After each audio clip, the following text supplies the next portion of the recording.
একবার রসুল সাল্লাল্লাহু আলাইহি সাল্লাম মসজিদে মিম্বারের প্রথম মিম্বারে উঠলেন, বললেন আমিন, এবং দ্বিতীয় মিম্বারে উঠলেন, তারপরে বললেন আমিন, তৃতীয় মিম্বারে উঠলেন, তারপরে বললেন আমিন।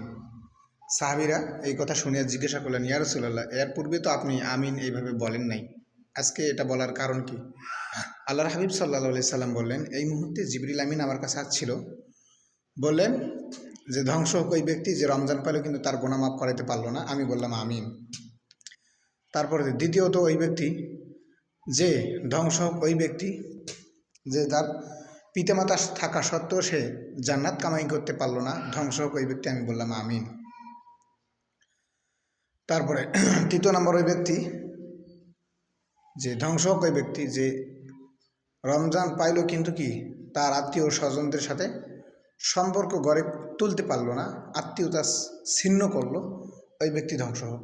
আমি বললাম আমিন। এই জন্য আমরা এই তিনটা কাজ মেনে চলবো ইনশাল্লাহ, এবং আমল করার জন্য চেষ্টা করব। আল্লাহ তাবারক তাআলা আমাদেরকে আমল করার তৌফিক দান করেন।